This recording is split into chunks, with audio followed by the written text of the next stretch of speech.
hot seat. The corium is sinking. Our time to act is shrinking, but our activists are linking. Nuclear hot seat. It's the bomb.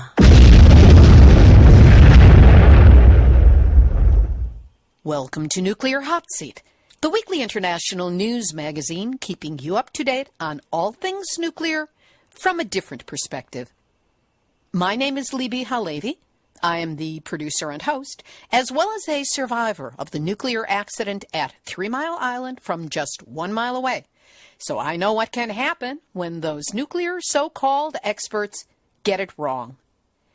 This week, a special encore presentation of an interview we did last year that literally blew my mind. It's an extended talk with Tim Deere-Jones, a United Kingdom's marine researcher who explains how radionuclides transfer from the sea to the land. That's how radiation moves inland and gets into our food. It's a real eye-opener. Plus, of course, Numbnuts of the Week for outstanding achievement in nuclear boneheadedness, the nuclear reactor duck and cover report on what's gone wrong this week with those crumbling rust buckets, and more honest nuclear information than has been discussed by any U.S. presidential candidate with the exception of the Green Party's Jill Stein. All of this coming up in just a few moments. Today is Tuesday, August 30th, 2016, and here is the week's nuclear news from a different perspective. Starting here in the U.S., where the federal government has approved the transport of liquid nuclear waste through Erie County, Pennsylvania, which is the basis for 7 environmental groups suing in federal court in Washington, D.C. over the transport of the waste. It would see semi-trucks hauling this liquid nuclear waste from Chalk River Laboratories in Ontario, Canada, to the Savannah River site in South Carolina, using interstates from the Peace Bridge in Buffalo, New York, through New York State, Pennsylvania, West Virginia, North Carolina, and South Carolina. Up to 150 shipments would take place overall over a period of several years, unless the environmentalists can stop it. Time for the nuclear reactor duck and cover report. The nation's newest nuclear lemon, Watts Bar in Tennessee, still can't get up to speed. Another problem as of August 23rd, when a manual trip happened due to a loss of main feed water. You know, with the number of problems this thing has got, if it was an out-of-town tryout for a musical, they would close it and never bring it into New York. More problems discovered at the Westinghouse uranium fuel fabrication site in Columbia, South Carolina. An air pollution control system pipe potentially contained enough uranium to cause a nuclear accident and exceeded federal safety limits. And the nuclear industry is researching ways to keep nuclear reactors active into old age, meaning until 2050, almost 80 years of operation. Former Nuclear Regulatory Commission Chair Alison McFarland has stated that the industry has been struggling economically in the face of cheap natural gas, and that many nuclear power companies are investing the bare minimum when it comes to maintenance and upgrades. Would you trust a poorly maintained 80-year-old car? And the Havasupai tribe of Native Americans near the Grand Canyon fears for its future amid a battle against uranium mining. We'll have a link up to the article on our website, nuclearhotseat.com, under this episode, number 271. In Japan, TEPCO is preparing for the powerful Typhoon Lion Rock to hit the radioactive remains of the Fukushima Daiichi nuclear power plant. When the most recent typhoon approached last week, heavy rain caused underground water levels to rise and threatened to flush radioactively contaminated water into the harbor and ultimately the Pacific Ocean. Current predictions as of today show Typhoon Lion Rock hitting the Tohoku coast as a Category 1 typhoon. The center of the predicted path is around Sendai, which has 2 working nuclear reactors. Fukushima Daiichi is directly within the predicted path zone. The risk? High winds could damage contaminated water tanks. The older bolt-together tanks are highly radioactive, and some may still contain highly radioactive water or sludge. Cranes and other outdoor structures could be damaged by high winds. And plastic bags of decontaminated waste, stacked stories high, could be opened and have the contents washed back into the environment, recontaminating it all. As regards the Sendai nukes, the recently elected governor of Japan's Kagoshima Prefecture has requested Kyushu Electric Power Company temporarily suspends operation of the 2 nuclear plants there while their safety and evacuation plans are re-examined. But as governor, he has no legal power to halt operation of the reactors. Of concern to the local populace are earthquakes, volcanoes, and typhoons. The cost of the Fukushima cleanup has already topped $628 billion and is expected to climb. In light of that, note that in the United States, the Price-Anderson Act caps nuclear industry liability at only $12.6 billion, and after that, it's on the taxpayer dime. And now... Nuclear hot seat, nuclear hot seat, nuclear hot seat, numbnuts of the week.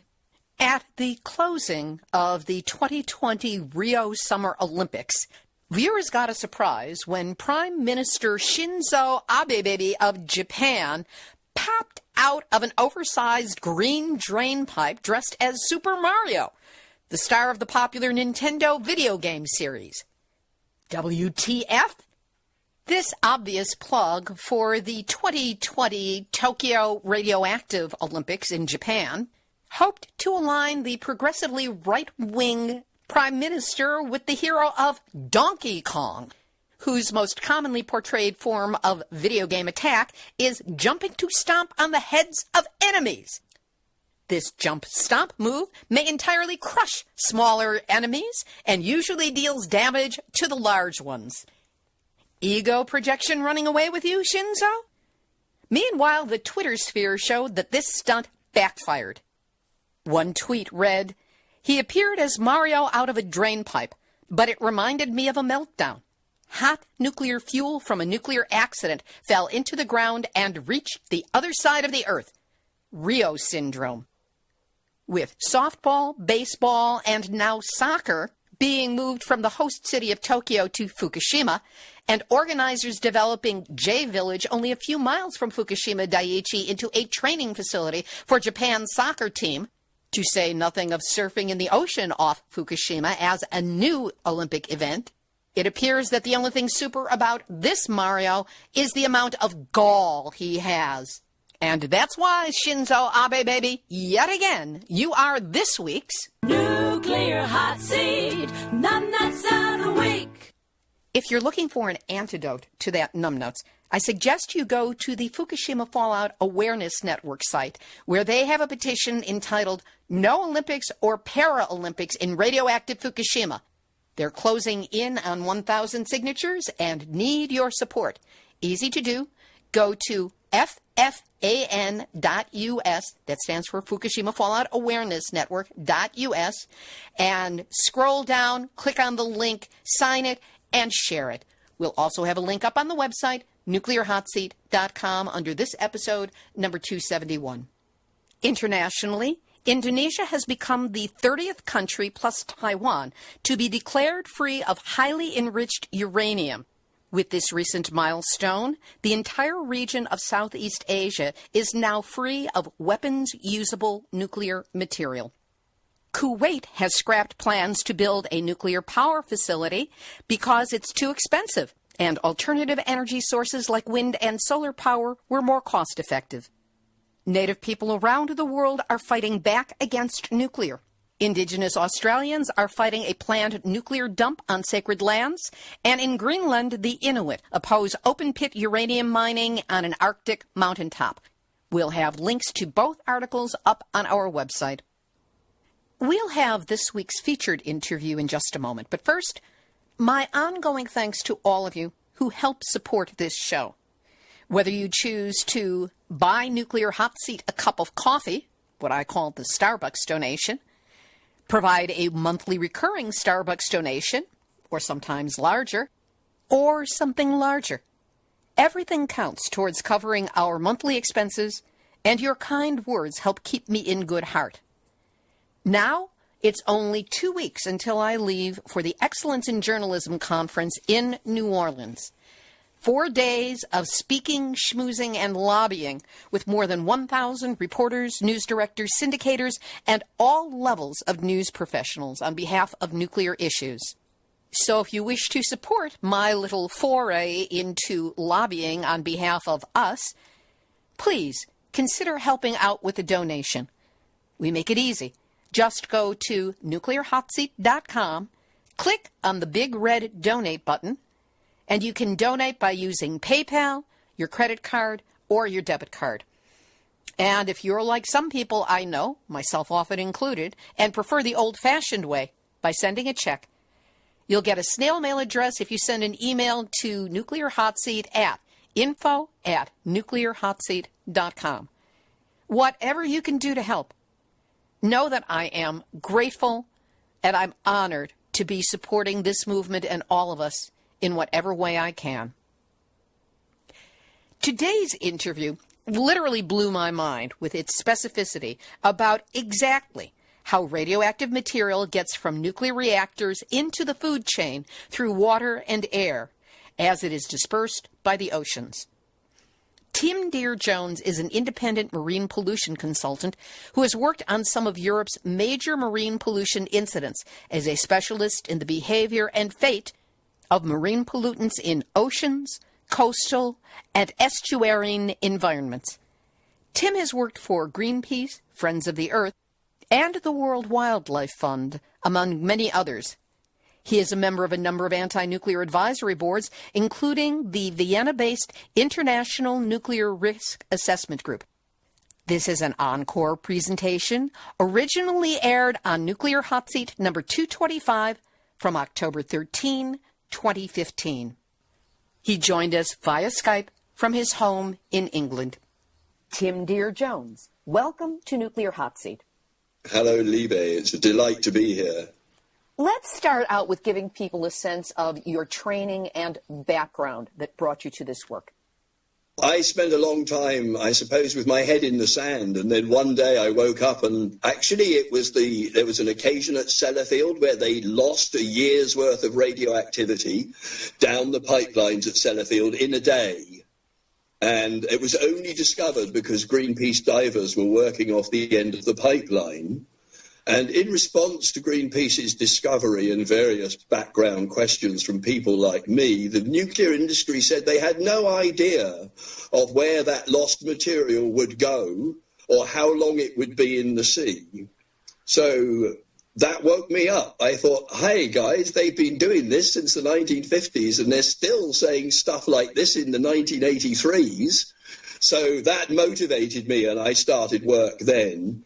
Made various submissions at public inquiries about nuclear waste and so on, and was not really criticised on my work, but was criticised on my lack of professional training in the field, so to speak. So I went to university as a mature student and took a degree in marine sciences with a marine pollution option, and came out and immediately started campaigning on marine pollution issues, the major one of which was radioactivity. So that's how I started.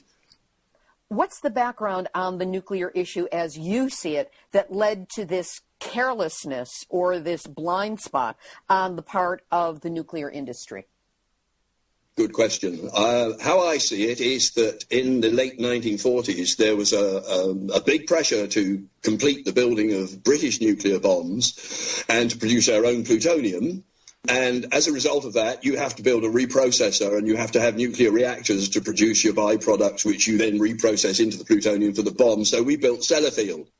As has always been the case in the UK and most other industrial nations as well, there has been a long policy of discharging your surplus wastes to the air or into the nearest watercourse. And quite naturally enough, the British nuclear industry decided that that's what it would do with some of its, what they like to call low-level liquid radioactive wastes. It built a pipeline and started discharging them. Now, this was in a situation where it had never been done before with radioactivity, so a hypothesis hypothesis was concocted with the assistance of the International Atomic Energy Agency and US and British experts who are working in the field, and they came up with a hypothesis about how radioactivity would behave in marine environments. But unfortunately, this was done in a pretty total absence of understanding of the way pollutants in general behave in marine environments. And don't forget, in the late 40s, we'd just come through a war. There hadn't been an awful amount of oceanography going on because the oceans were dangerous places to be. And it's quite evident when you read the interchange of letters between oceanographers and the Ministry of Supply, who are running all of this in the UK, that oceanographers weren't really very happy about trying to predict how radioactivity behaved in the marine environments because, of course, it hadn't been put in there before and nobody had been studying it. Likewise, the understanding of the way radioactivities behaved once they were loose in the environment was equally poor. So they had to concoct this hypothesis. They did so, and a decision was made in the UK to start discharging radioactivity into the marine environment from reactors and reprocessors and nuclear fuel factories and so on and so on. And that decision, as it happens, was not a democratic decision. It wasn't put before Parliament. As I understand it, I've not been able to nail this particular research trail down completely, but as I understand it, it was what was called an order in council, which is equivalent to an executive decision by the leadership without discussing it with MPs in Parliament or, as I say, having any form of democratic vote or referendum. And the public hadn't really been acquainted with the facts or the lack of facts of the situation about discharges. So the hypothesis was put up, considered to be safe, and the discharges commenced, and away we went. We know that that was all a bit of an experiment because in 1958, one of the leaders of the United Kingdom Atomic Energy Authority, actually in a public speech, referred to the recent long-term experiments on discharging radioactivity into water and what a lot of useful information they got. Eventually, on the basis of everybody accepting the hypothesis that had no evidential background, a decision was taken to approve and permit the discharges of liquid radioactive waste into UK coastal waters. Is this the way other countries deal with their nuclear waste as well? Well, I'm not sure because my researches outside the UK are still in a fairly early day. And I don't know how those decision-making processes were made in other countries, so I can't help your listeners and viewers there. What was the academic background to the original UK government permitting of liquid radioactive waste discharges to the sea? Surprisingly quickly, this hypothesis about the way radioactivity would behave in the marine environment actually became an orthodoxy, and you found very quickly that people were emerging from nuclear science departments of universities having been taught that the hypothesis was correct. And then, of course, there's an additional confusion because, naturally enough, the people emerge from university with their degrees in nuclear sciences and enter the nuclear industry. And you get people then, after a certain amount of seniority has been achieved in the nuclear industry, they get seconded to be government advisors. And you can go through the UK regulatory agencies, people like our Environment Agency, and you can see that the people who regulate the nuclear industry are ex-nuclear industry apparatchiks who've been taught this orthodoxy and still adhere to it, despite the fact that it's beginning to look a bit shaky, which I hope we shall be able to go into in a little while. And the hypothesis, again, just to repeat it, is that it is perfectly safe to discharge what they are calling low-level radioactive waste into the marine environment with no monitoring and no checking to find out what the impact actually is. Would that be an accurate retelling of it? Partially. There is monitoring going on, and we'll get into that in a minute. But the initial thing is that the hypothesis itself proposed that soluble radioactive materials discharged down the pipeline would dilute and disperse to levels that were either classed as infinity or background, and that insoluble radioactivity that was in the liquid waste would go down the pipeline and bond to the sediments around the end of the pipeline and remain there immobilized and, nice phrase, sequestered from human beings, and so everything would be perfectly safe. So on the basis of that, there were a series of general assumptions which were made, which instructed the construction of a monitoring program. And the general assumption was, if you follow back to what I just said, was that the highest levels in the marine environment would be near the point of discharge, because after that it's diluting and dispersing or getting locked to seabed sediments and it's immobile. Doses and exposures to sea discharge radioactive waste would only deliver doses via seafoods, marine work, like being a fisherman or, working on oil rigs and so on, sportsmen and anglers and sailors and people like this, surfers and windsurfers who might fall in and drink a bit of the water and be irradiated that way, and people on the beach, and that they were the only people to worry about, and it was only really necessary to worry about them close to the discharge points, and therefore you end up with this construction. So the major dose pathways are close to the discharge points. The only coastal critical groups, which are these people who might receive the highest levels of marine radioactivity, occur close to the discharge points. And aquatic environment monitoring was constructed in order to monitor those people and the environment immediately next to them. So how is marine radioactivity monitored in the United Kingdom? Okay, well, in the UK, we seem to be doing better than certainly is in the case with Fukushima at the moment.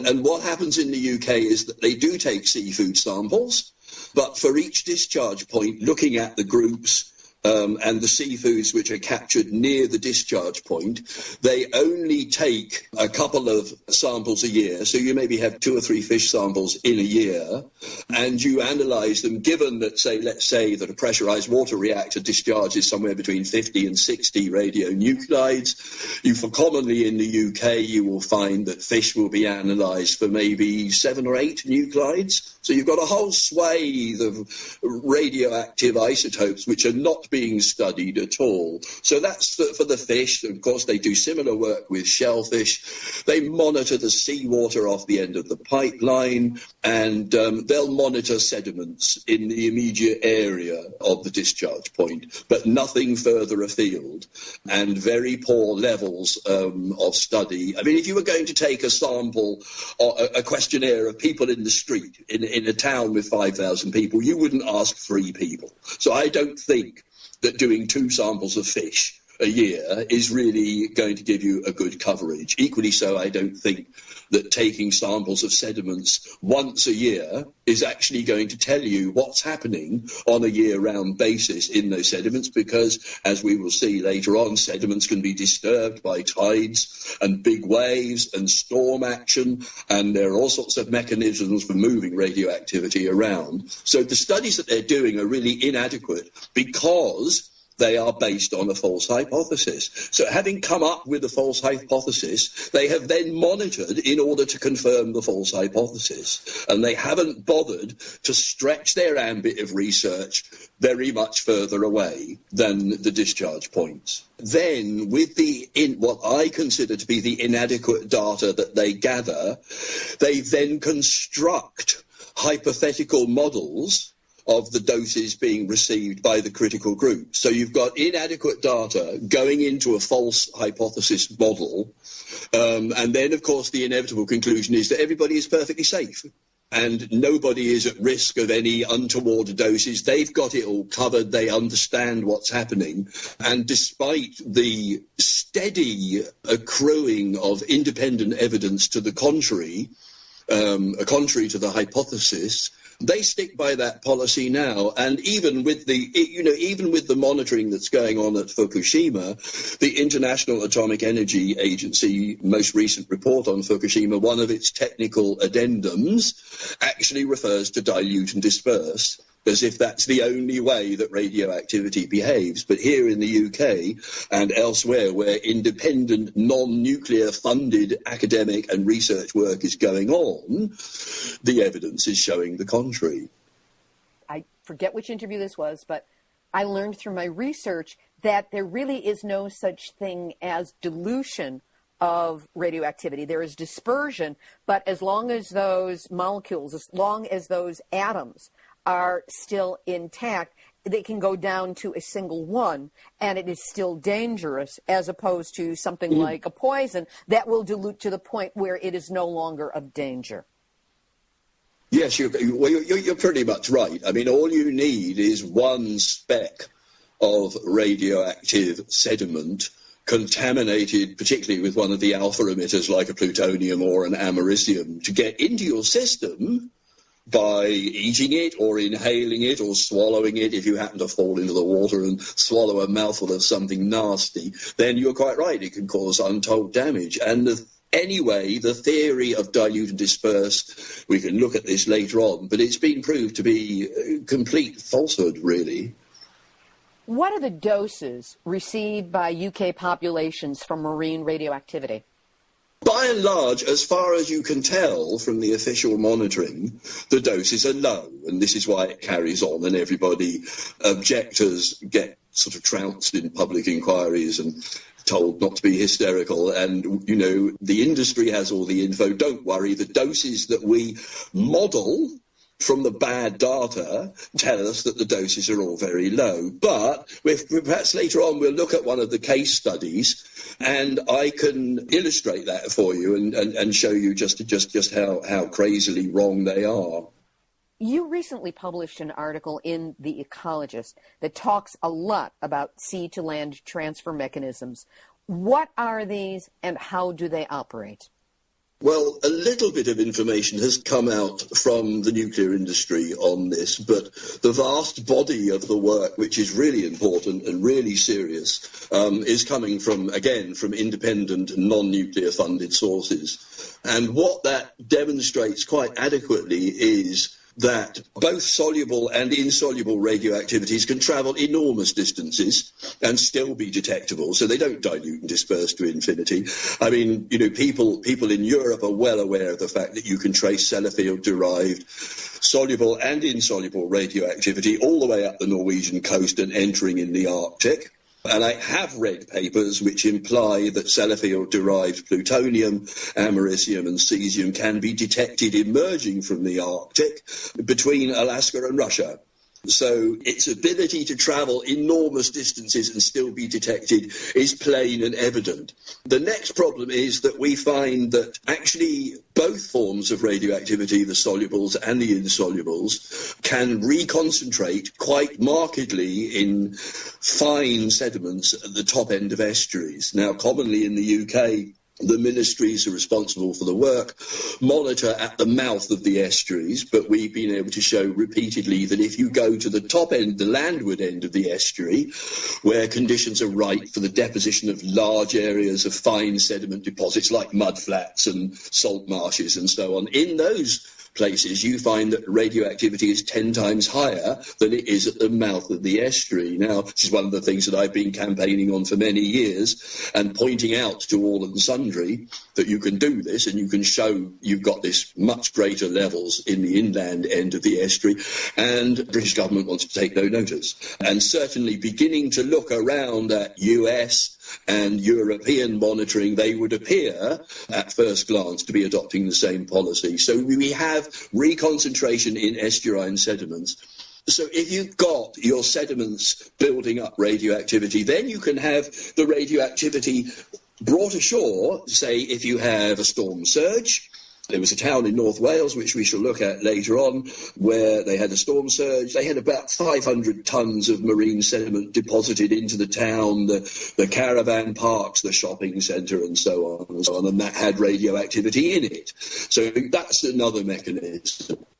In addition to the inundation, the coastal flooding, which incidentally happens all over the place in the UK, especially now with climate change kicking in and increasing storminess in the winter. We've had some terrible winters and some big coastal floods, and I've tried to get British agencies to investigate the radiological impact of those coastal floods and the rubbish that they bring in from the sea, but nobody wants to know. Nobody wants to look at it. However, there was one example where some bright spark individuals took their own samples and paid for an analyst to have a look at them, and we'll talk about that later. But meanwhile, the next And possibly the most important mechanism for sea to land transfer occurs in sea spray and marine aerosols, which are generated in the surf zone.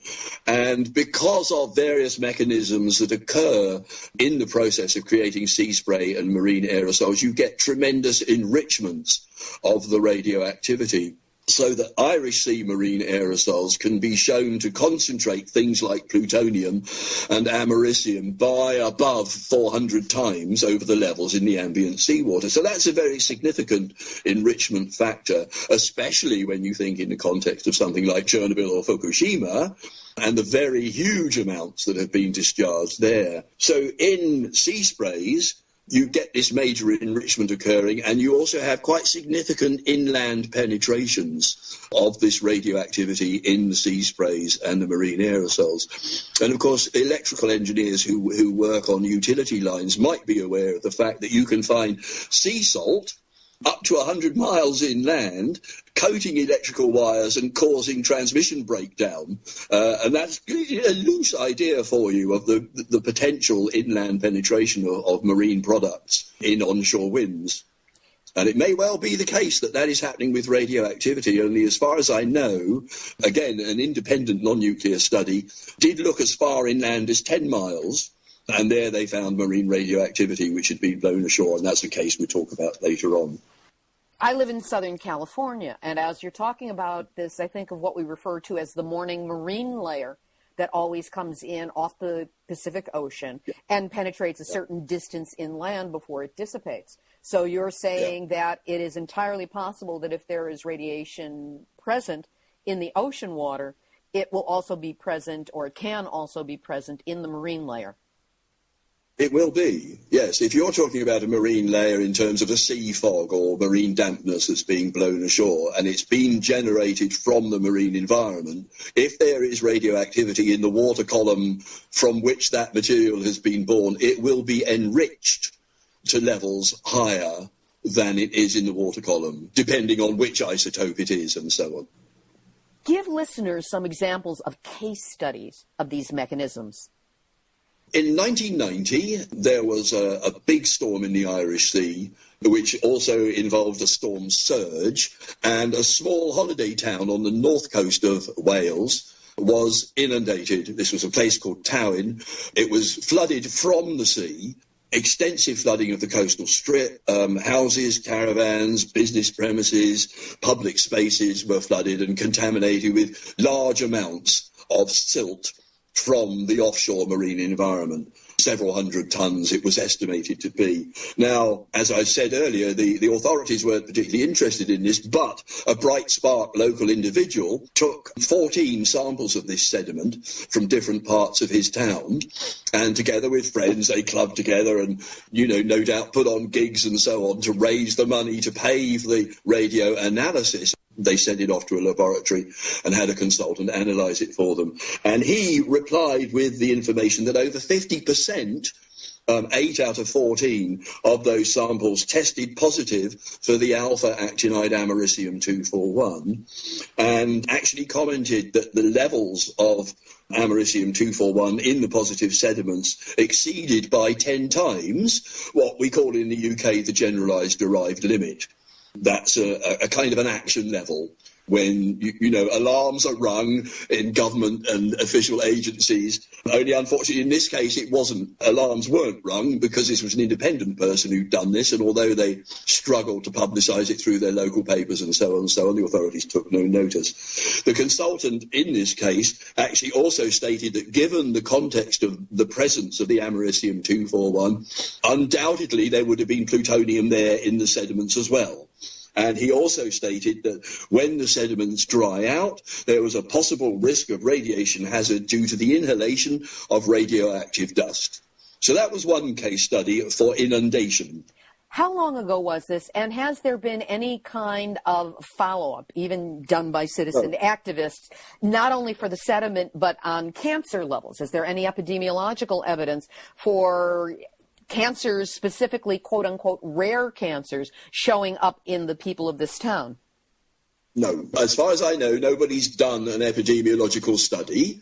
Certainly the government have not, because they're in denial about all of this anyway. They don't want to know. No. Well, this occurred in 1990, and ever since then, whenever we've had heavy storms, I or various colleagues have written to the Environment Agency and regional governments saying, why don't you take some samples and check them out for radioactivity, because of the example that I've just quoted to you, and we don't even get letters back. So people aren't, the authorities aren't interested in checking this, and as you remarked earlier, this is something that is common to all of us when we deal with our nuclear industries and our pro-nuclear governments. They don't really want to know anything that disturbs their happy status of telling everybody that it's all okay. Independent work in West Wales looked at radioactivity across a phase of environments, and a lot of West Wales is coastal, so they were looking in the coastal zone, and 10 miles inland they found that they had marine radioactivity deposited out on pasture grass. And that's all that their report said, because this was done by our local county government, but not associated with the national government at all. So what that implied was that if it was on the pasture grass, then it was inevitably entering the dairy and the meat stock food chain. And one can also then extrapolate along that line and say, well, pretty certain then that anybody growing vegetables or potatoes or, vegetable material or arable crops was also going to be harvesting crops that had marine radioactivity deposited out on them. So therefore you realise that actually there's a risk of a dietary dose of marine radioactivity from land foods. And as I pointed out to you earlier on, the orthodox position is that the only dietary doses people will receive from marine radioactivity is from seafoods. But now we have this alternative thing.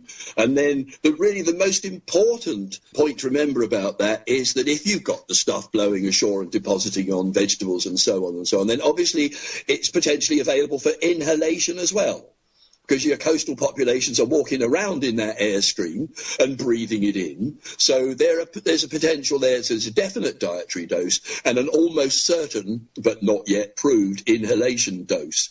Now, the problem that we have as campaigners is we don't have the money and the resources that the government have. So if we want to do radiological analysis, we have to hold a jumble sale or a bring and buy or put on gigs, and it takes ages to raise any money, and then it's often not enough anyway.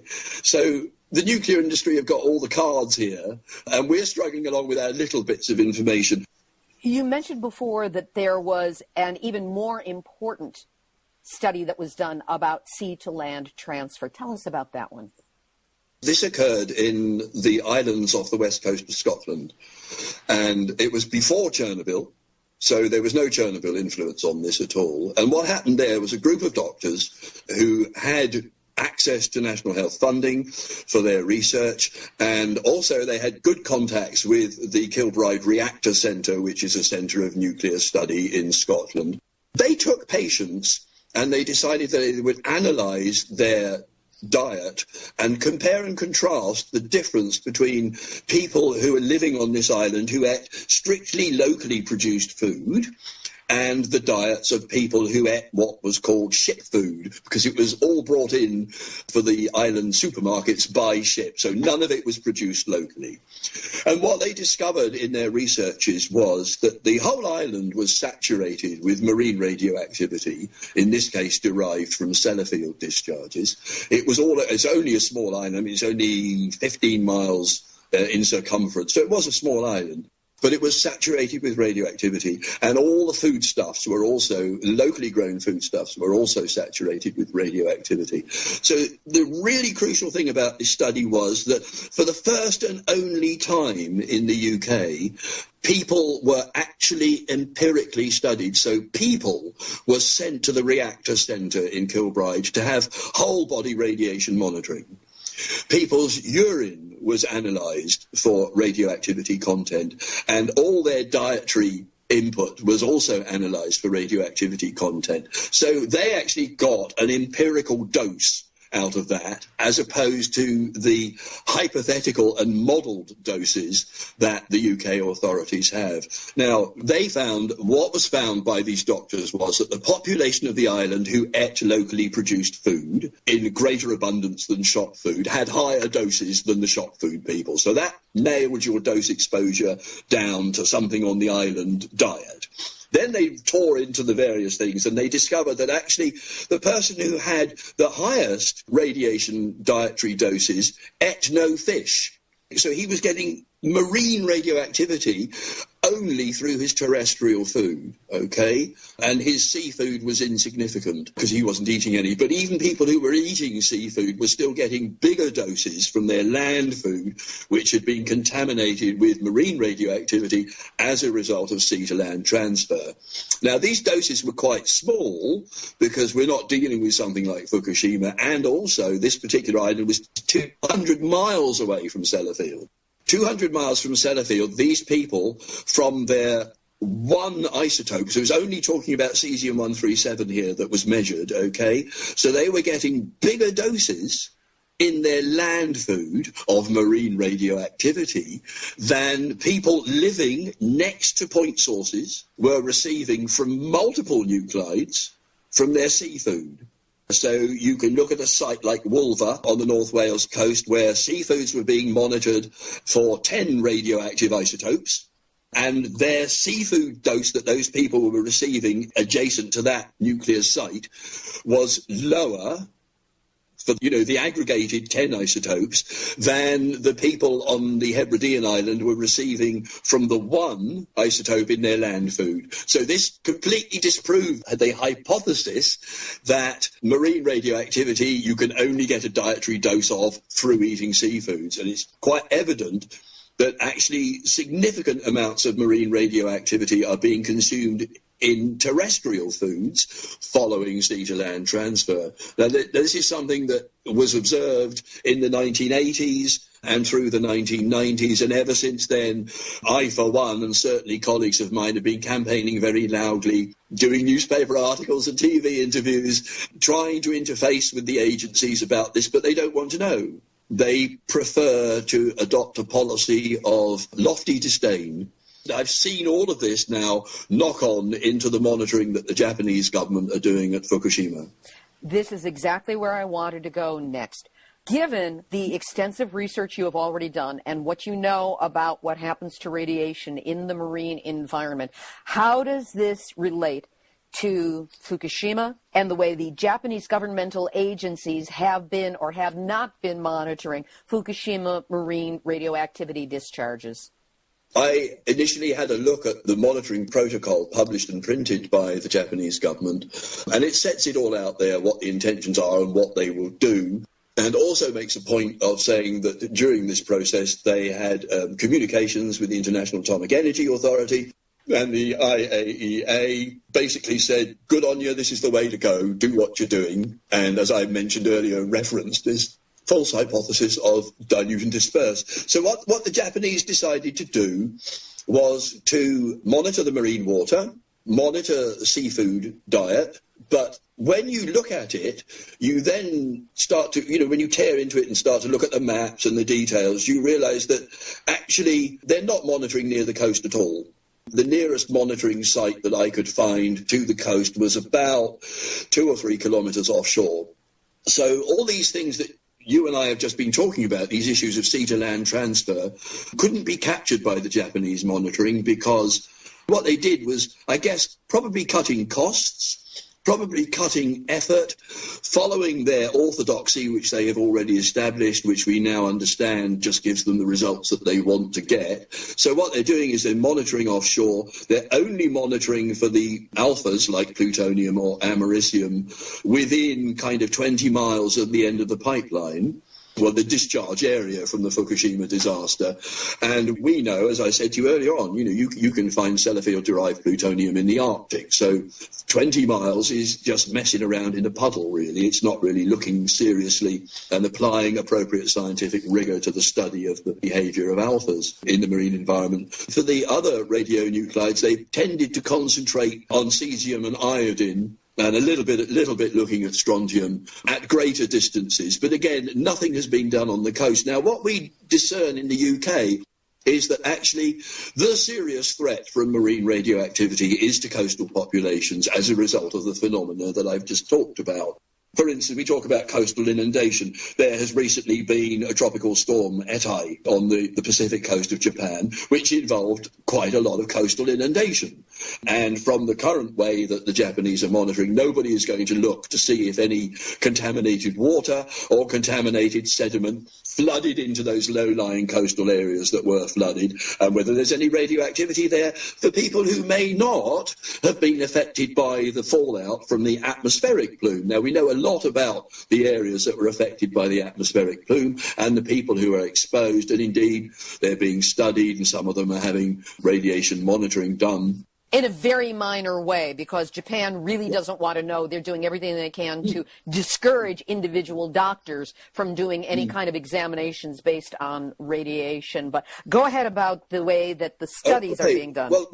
Well, just to back that up, as you implied earlier on, there is a certain amount of, again, independent epidemiological evidence in the UK to suggest that you do find very interesting clusters of cancers in the appropriate coastal areas where you've got lots of marine sediment, where you've got onshore winds, and where you've got this sea spray and marine aerosoling taking place, and where you have coastal inundations, that you do tend to find. Now, of course, actually apportioning the cause to those is an argument which is never finished, because the forces of the nuclear industry and others put enormous effort to refute those arguments. So it's very difficult.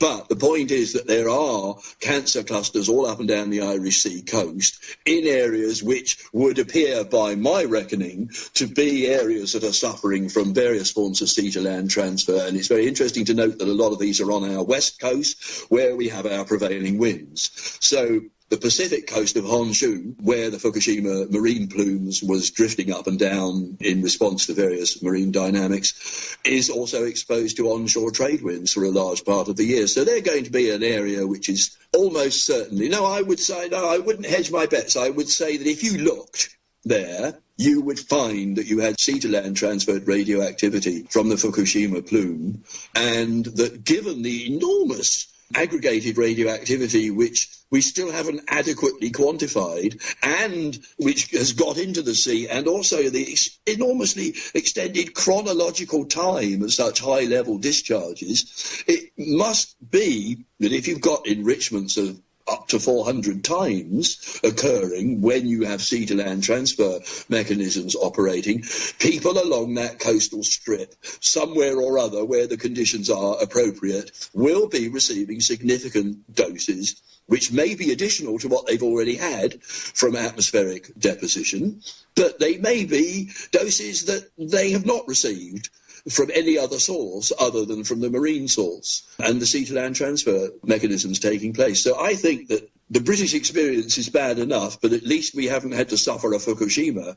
And I think in the context of the enormity and magnitude of the Fukushima disaster, Japanese government and the International Atomic Energy Agency are really pulling their punches and hiding their heads in the sand. And I'll tell you what, later on, when people come to start to try and correlate the impact of the Fukushima disaster in terms of public health, they will look at the cancer incidences, for instance, in the areas known to have suffered from atmospheric deposition.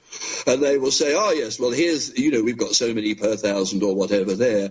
But then I think because of the sea-to-land transfer mechanisms, you're going to have another population who aren't recognised currently as being exposed to significant levels of radioactivity.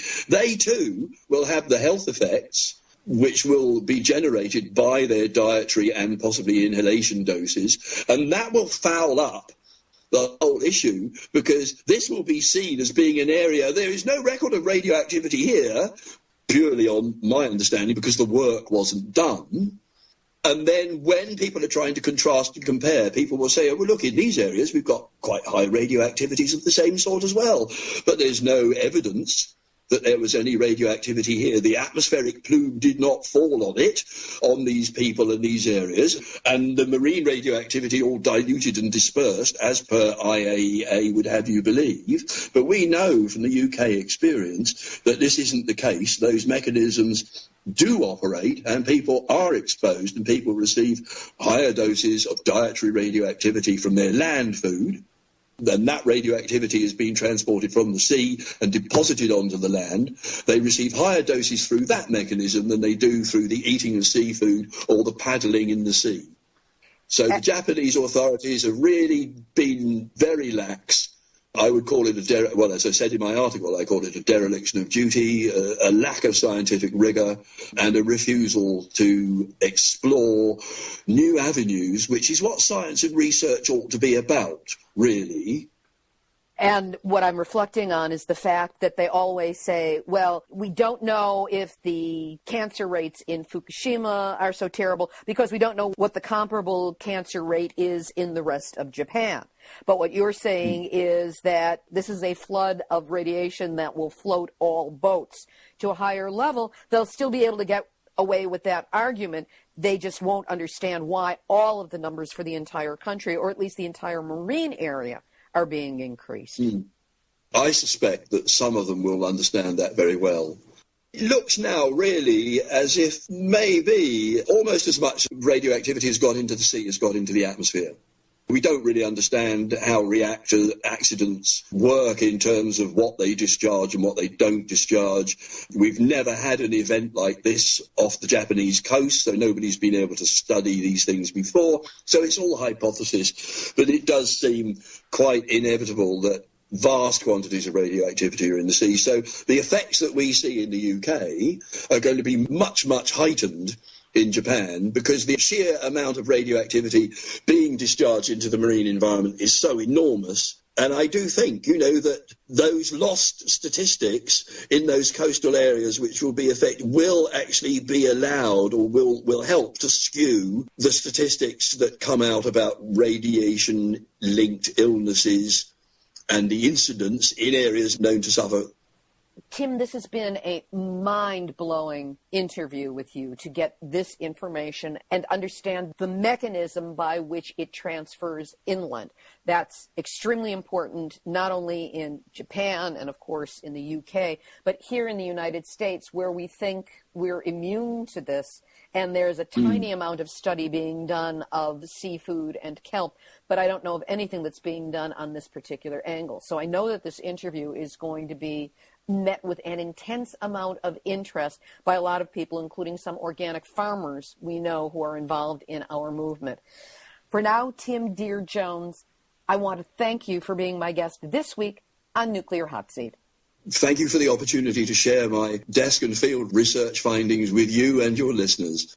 Bless you all. That was Tim Deere-Jones.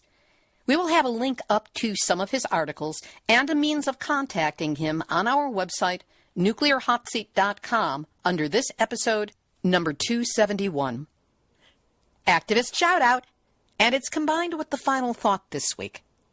It's a big shout-out to the Native tribes, First Nations people, and all those who stand with them in Cannonball, North Dakota, in a growing international protest against the proposed Dakota Access Pipeline. This proposed oil pipeline, which is planned to carry what the industry characterizes as, quote, light, sweet crude, makes it sound like a young hooker. They plan to use the pipeline to cross the Missouri River and the Cannonball River, which are lifelines carrying water to many tribal and non-tribal people. It threatens sacred sites and is adjacent to treaty lands. Now, oil pipelines are well known to leak. It's an inevitable, consistent, and constant consequence of their creation. In 2016 alone, the Keystone Pipeline leaked near Freeman, South Dakota, spilling about 1,700 gallons. A crude oil pipeline broke near Rosette, Wyoming, spilling about 1,500 gallons of crude oil into a creek bed. Texas Eastern Spectra Energy's pipeline exploded, injuring one man, destroying his home, and damaging several others in Westmoreland County, Pennsylvania. Shell Oil's pipeline leaked near Tracy, California, spilling about 21,000 gallons of crude oil. Crimson Pipeline's crude oil line leaked in Ventura County, California, and reports estimate that 45,000 gallons of crude were spilled. That's in 2016 alone. Those of us who spend our lives warning about the risks of the nuclear industry know the impact a single deadly incident can have on the safety of our water supply, a point made very clearly by today's interviewee. Many of us stand with those in what is now called the Sacred Stone Camp, the site of the protest and blockade of the proposed Dakota Access Pipeline. Anti-nuclear activist Marius Paul is traveling from his home in Saskatchewan with others to join the camp. Marius often reports on the pain created by corporate contamination of water, having watched unabated uranium mining pollute and poison the North Saskatchewan River. The contingent he travels with includes representatives of his tribe, the Dene, and the Woodland Cree, in solidarity with those who are standing up to the corporate pipeline companies who are trying to build what they refer to as the Black Snake. Water is life, and whether the despoiling of this crucial resource comes from nuclear or petroleum or any other source, it must be stopped if the people, all of us, are to have a future for the next 7 to 7,000 generations. Safe journey to all, with deep gratitude. Mitakuye. This has been Nuclear Hot Seat for Tuesday, August 30, 2016. Material for this week's program has been researched and compiled from GoErie.com, BuffaloNews.com, Bloomberg.com, Nature.com, TheState.com, OCRegister.com, Donna Gilmore and SanOnofreSafety.com, Independent.co.uk, NHK.or.jp, CommonDreams.org, JapanTimes.com, NYTimes.com, Fukushima Fallout Awareness Network, or FFAN.us, and its esteemed founder, Kimberly Roberson, NowToronto.com, LADailyPost.com, RenewEconomy.com.au, and anti-nuclear.li via Christina McPherson, AstananTimes.com, TheEcologist.org, HuffingtonPost.com, the journalism-perverting PR hacks slavering away in their cubicles at World Nuclear News, the Nuclear Regulatory Commission, and the fantastic, passionate, totally awesome anti-nuclear activists from all over the world who gather at Nuclear Hot Seat on Facebook, where you are invited to join us, like us, and share our posts with your friends and family. Theme music written by me, sung by Marilee Weber, accompaniment by John Barnard, recorded at Winslow Court Studio in Hollywood. Nuclear Hot Seat is syndicated by UCY.tv, ActivateMedia.org, PlanetExperts.com, on NewZSentinel.com, and broadcast on WGRN-FM in Columbus, Ohio. If you know of an online news aggregator or community radio station or big old honkin' broadcaster who would like to carry the show, send an email to info@nuclearhotseat.com. You can check out our archive of 270 shows on the website nuclearhotseat.com, on our YouTube channel under Nuclear Hot Seat Videos, and on iTunes under Podcasts. If you go to the big yellow box on our website, you can sign up to get, free of charge, an email in your inbox every week carrying the latest link to Nuclear Hot Seat's latest episode. And remember that your contributions help keep Nuclear Hot Seat the vital force it is for honest, accurate nuclear news with a twist. So please, do what you can this week to help us out with a donation at nuclearhotseat.com. Nuclear Hot Seat is the activist voice on nuclear issues, so if you have a story lead, a hot tip, or a suggestion of someone to interview, send an email to info@nuclearhotseat.com. We are copyright 2016, Libbe HaLevy and Heartistry Communications. All rights reserved, but fair use allowed as long as proper attribution is provided. This is Libbe HaLevy of Heartistry Communications, the heart of the art of communicating. reminding you that Nuclear Hot Seat is downloaded in 112 countries. So if you feel like you're alone with the work you're doing and your concerns, you are not alone. We are linking, and that's because we have all had our nuclear wake-up call. So don't go back to sleep, because we are all in the Nuclear Hot Seat. Nuclear hot seat, what are those people thinking? Nuclear hot seat, what have those boys been drinking? Nuclear hot seat, the corium is sinking. Our time to act is shrinking, but our activists are linking.